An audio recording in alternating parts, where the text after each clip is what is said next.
Okay, so let's move on to psoriasis.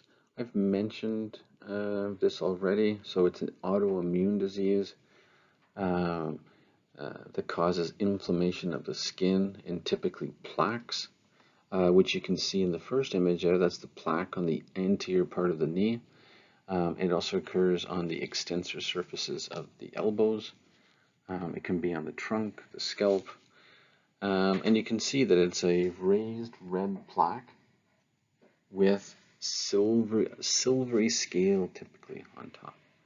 Remember that you can get psoriatic arthritis, which is an inflammatory arthritis with psoriasis, and you can also get pitting of the nails, which isn't a big deal. It's just an indication that you have psoriasis, okay, or that you can have psoriasis. Um, so there's a definite genetic component to this. It runs through families. Um, Now, in terms of risk factors, those are risk factors that can aggravate the psoriasis. They're not really risk factors that bring on psoriasis. Remember, psoriasis is an autoimmune disease that runs through families. So the risk factors here can aggravate it. So an infection, stress, trauma to the skin, seasonal changes can make psoriasis better and worse. And then, of course, hormonal changes that I mentioned before. Okay, so it's a chronic condition that has exacerbations where it worsens and you get more plaques, thicker plaques, itchy plaques, maybe a flare-up of the arthritis that's associated with it, and then a remission. Okay, if you were to pick at these plaques, they would just bleed, right? It's not like they can be picked off. That's probably tempting, but that wouldn't be very effective. Okay, and remember, on the scalp, back of the elbows, front of the knees, um, the uh, the sacrum, and anywhere on the thorax, so the chest or the back.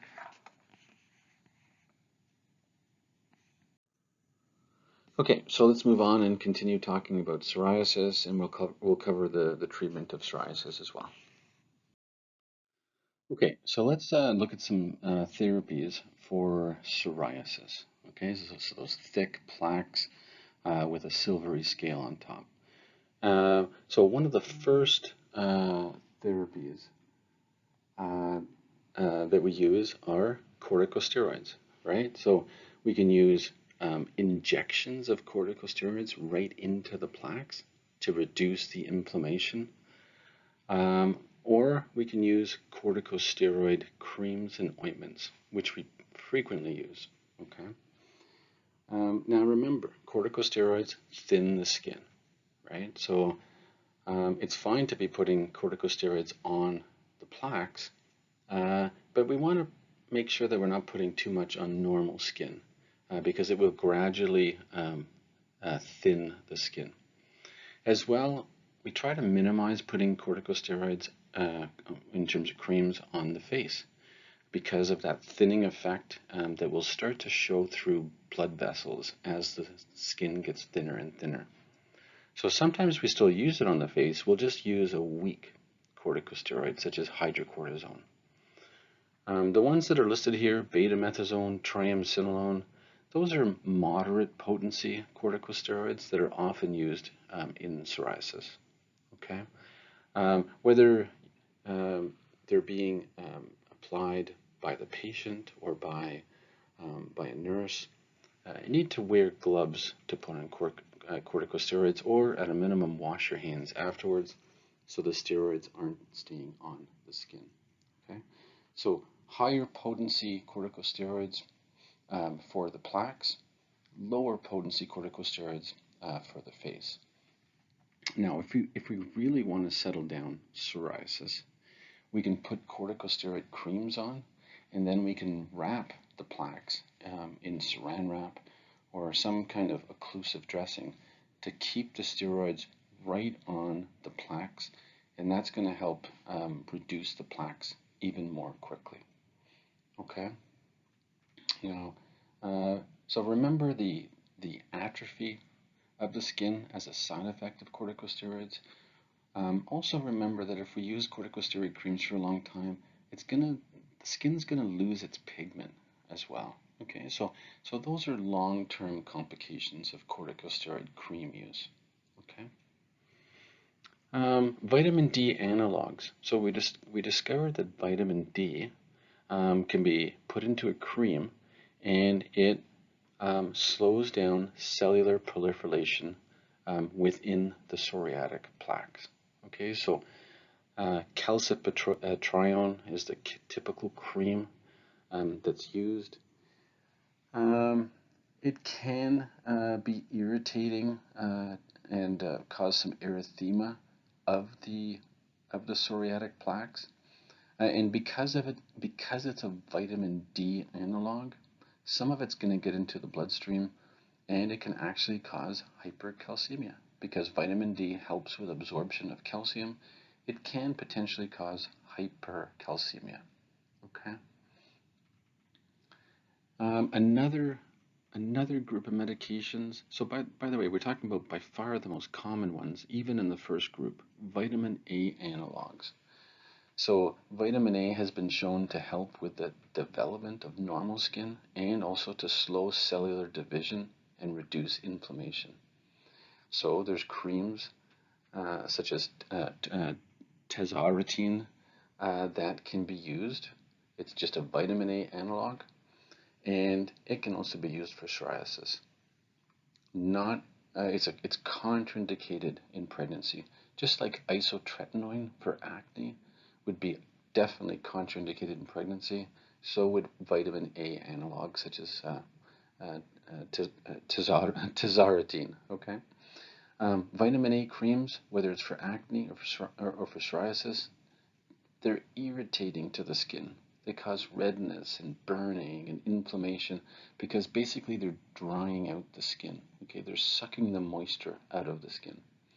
So we usually tell patients to avoid direct sunlight because it's going to irritate their skin more. Making sure that they're on a birth control pill or medication if they're female, since it is linked to teratogenicity, so birth defects. Okay. So those are the typical treatments, and we can skip right to the bottom and also talk about light therapy.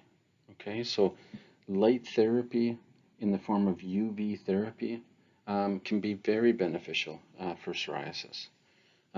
It tends to really improve the plaques of psoriasis, and that's why summer months people with psoriasis typically have better skin. Okay, but as an adverse effect, premature aging of the skin, cataracts. So UV light in general, whether it's from the sun or from UV therapy, leads to cataracts. That's why a lot of countries that don't have sunglasses because of poverty near the equator, they have early onset of cataracts because of the UV light from the sun. And of course, UV therapy can lead to skin cancer. Okay. Okay, the group in the middle is more for severe psoriasis. So now we're getting into medications that are going to suppress the immune system. Okay, and the most common one would be methotrexate. And what it's trying to do is slow down the rapid division that's occurring within the psoriatic plaque.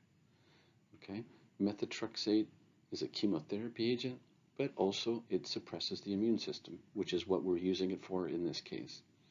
It has liver toxicity and potential renal toxicity. Okay, so patients need to be monitored for liver and renal toxicity.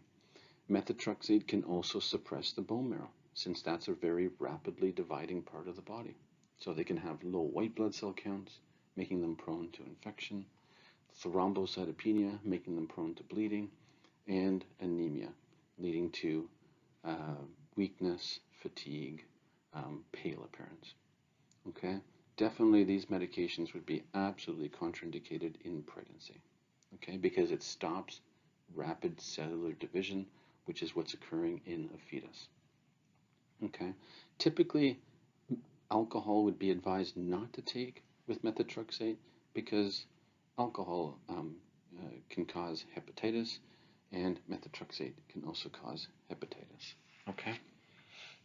Biologic agents, well, these are agents that directly try and attack a certain part of the immune system to shut it down. So those monoclonal antibodies, there's so many of them for different autoimmune type conditions, right? So here's another one, another monoclonal antibody. And this would be for more severe psoriasis. And in this case, if you're receiving a biologic agent for psoriasis, well, you're suppressing the immune system. So often these patients need to be evaluated with a TB skin test first to make sure that they don't have latent TB, because it might activate it. They'll probably have some hepatitis B blood tests to make sure that they don't have hep B, because it's going to activate it. Okay. This is definitely not taken if you're pregnant, okay, because it's suppressing your immune system. And pregnancy is really a form of immunosuppression. You are a bit immunosuppressed when you're pregnant, so you certainly wouldn't want to take a biologic agent that's shutting down your immune system. Okay. Monoclonal antibodies are never taken by mouth. They're proteins, so they have to be given as an injection. Okay. And typically, if it's effective, it's a lifelong therapy if you want to stay on it. And if you're suppressing the immune system lifelong, there's an increased risk of developing cancers such as lymphomas. Okay.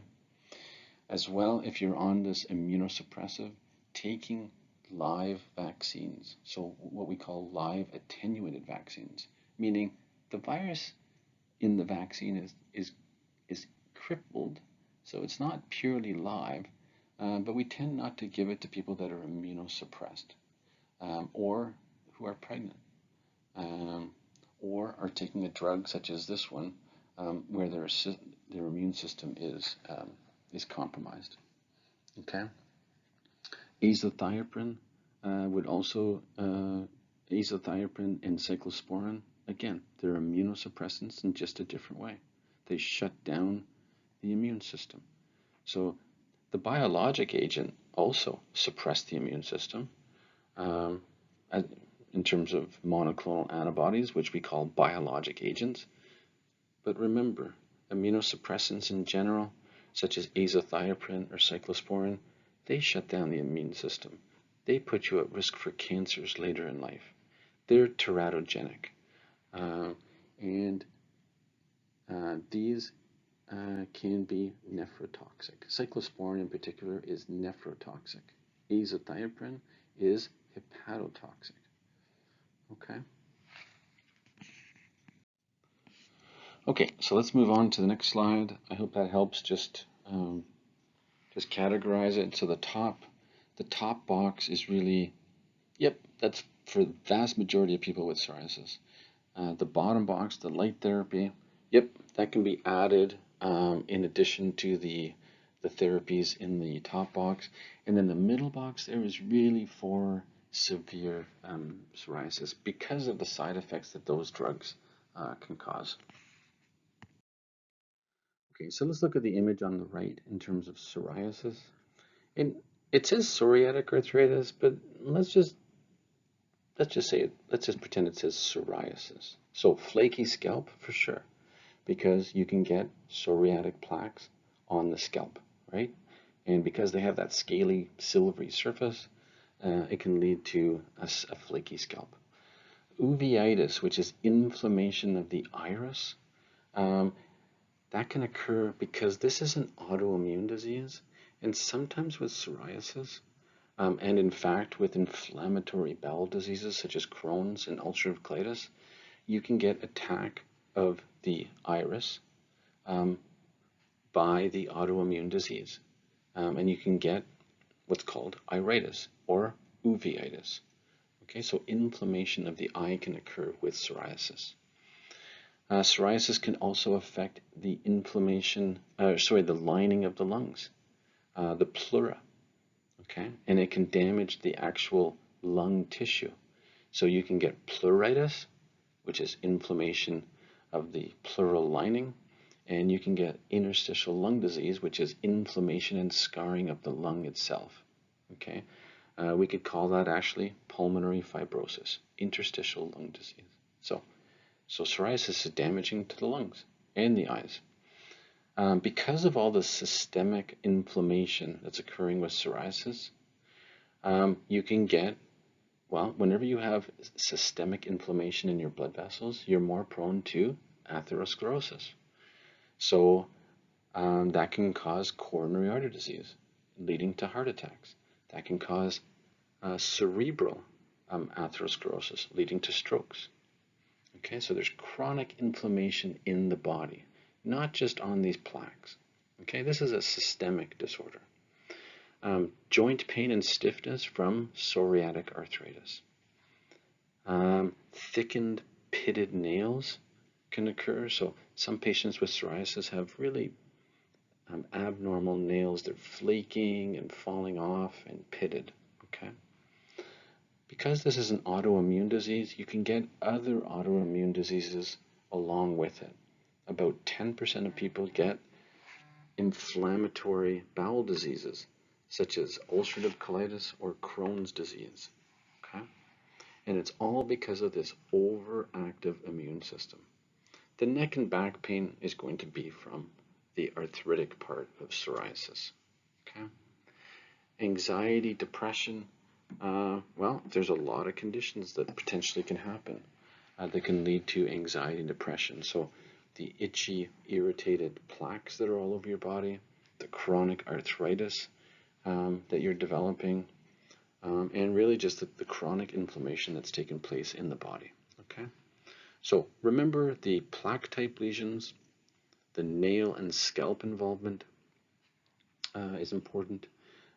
There's a risk of developing infections because plaques aren't normal skin, so you can get a secondary infection.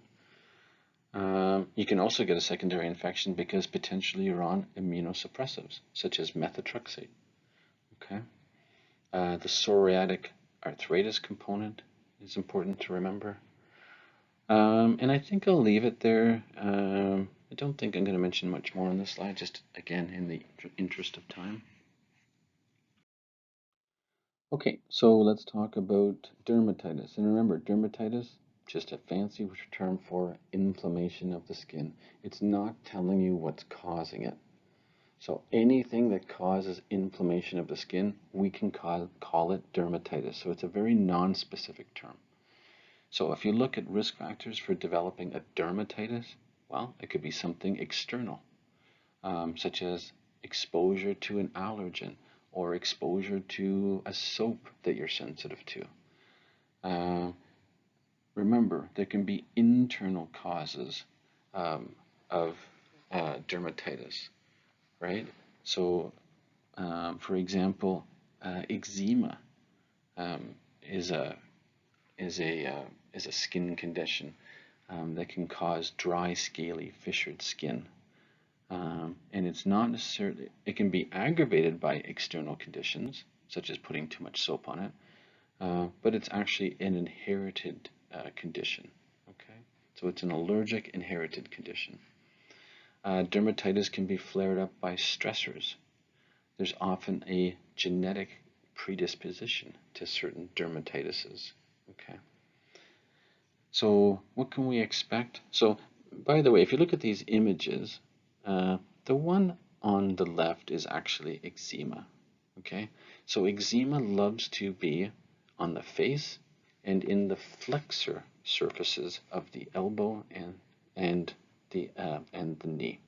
So the back of the knee and the front of the elbow. Dry, scaly skin. Often it's been scratched a lot because it's so itchy. Okay, so the thickened skin, the itchiness. Often it involves both sides of the body. Okay, so let's go on and talk about maybe some more specific rashes. So I'm going to use eczema or atopic dermatitis as really the main one that we're going to talk about, because all of these treatments are really aimed at atopic dermatitis. Okay, remember I mentioned the word contact dermatitis, and contact dermatitis is something's come in contact and either caused an allergic contact dermatitis, say something that you've come in contact with. Some people have a nickel allergy, and just the nickel that's on their necklace or their belt can cause a contact dermatitis. You can be sensitive to certain chemicals, and it can cause a irritant contact dermatitis just from the irritation of the chemical. Okay. Atopic dermatitis is a chronic rash, typically in children, and we think it's caused by allergens, and it's typically a chronic disease with thickened, dry, scaly, cracked skin, and it's unbelievably itchy. Okay, so children with this often scratch it. They have problems sleeping because it's so itchy. Where do you usually see atopic dermatitis? The face, and typically the fold of the elbow, the front, so the antecubital fossa, and the popliteal fossa, which is behind your knees. So what can we do to settle down a dermatitis? And we're gonna lean more towards talking about atopic dermatitis, but these would apply to contact dermatitis as well. So if something's contacted your skin and you're super itchy and irritated, we can still use these. Okay. So topical steroid therapy. So we can use an assortment of different type of topical cortisone creams, where we apply them daily, twice daily, to settle down the inflammation and the itching of the dermatitis. Again, if we really want to settle down a dermatitis, we can apply a dressing over the cream to force it to get into the rash even more. Okay. Typically, when these are being applied, it's a good idea to wear gloves so that you're not getting cortisone all over your fingers. Okay. If someone has extensive dermatitis and we just can't get enough cream onto their body, we can use prednisone, right? Remember, prednisone it doesn't need to be tapered if it's just a short course, such as 5 days or a week. But typically over beyond 3 weeks, we're tapering it, and we're tapering it down slowly to avoid an Addisonian crisis, right? When we give corticosteroids such as prednisone, it turns off ACTH from the pituitary gland, and if we withdraw it quickly, ACTH hasn't had time to be secreted again from the pituitary gland, and they develop an Addisonian crisis, which is lack of cortisol from the adrenal gland. Antihistamines, typically systemic, sometimes topical, but diphenhydramine is just more effective in the bloodstream. So, but remember, diphenhydramine causes drowsiness. It's an H1 blocker. So very effective for itching, but it makes you tired. So we use second generation antihistamines, such as cetirizine or fexofenadine. They work the same. They're not any better, but they don't cause drowsiness because they don't cross the blood-brain barrier. Okay.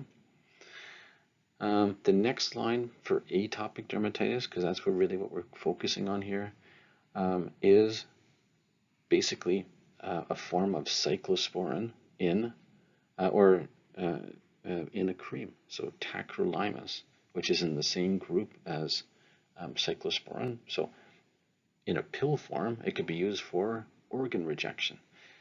But it's been discovered that in a cream form, it suppresses eczema, and it allows us to use less steroid therapy. Right? So tacrolimus cream for atopic dermatitis. Okay. It can cause more of a rash if if in direct sunlight. So we usually tell people to avoid direct sunlight. But we call it a steroid-sparing cream, meaning use this instead of using a steroid cream because it doesn't thin the skin like steroid creams do. Okay, and of course, pharmaceutical companies come up with a monoclonal antibody.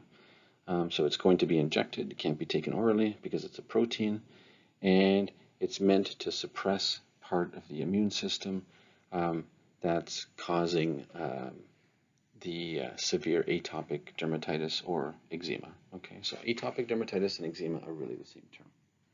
Okay, that would only be in really, really severe eczema. Okay.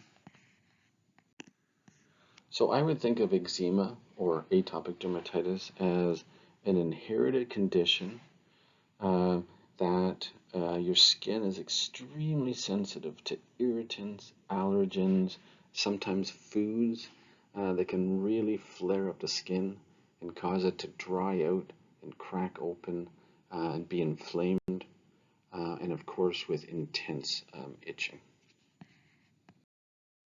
Okay, so now we're back to basically dermatitis in general. So anything that's irritating the skin, whether it's eczema or a contact dermatitis with an allergen that's touching your skin, maybe a particular soap. Well, the first thing is just don't scratch it. When you scratch it, it just makes it worse, right? It inflames the skin more, and it causes release of more histamine, which is going to put you into an itching cycle where you just can't stop itching it, right? In the image here, by the way, that's contact dermatitis to a ring. So the metal of the ring has caused a contact dermatitis.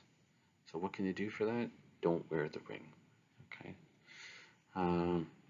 Avoidance therapy. So that's where we're talking about avoiding the irritant that's touching the skin. And that would really be for contact dermatitis. Whatever's irritating your skin, stop putting it on the skin. But also patients with eczema, there's certain allergens that they know if they either eat or come in contact with will flare up their eczema. Okay, fragrance-free products, good idea.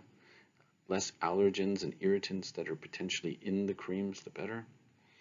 Avoiding fabric softeners, same reason, because there's chemicals in the fabric softener and it could be irritating the skin. Okay. So if you want to do anything for it, put a cool, damp cloth on it to reduce the inflammation, right, instead of scratching it. And often for super itchy rashes, we do this for chickenpox, which really isn't like a general dermatitis, but I'm just giving you an example. But for other itchy dermatitis type rashes, oatmeal baths, right?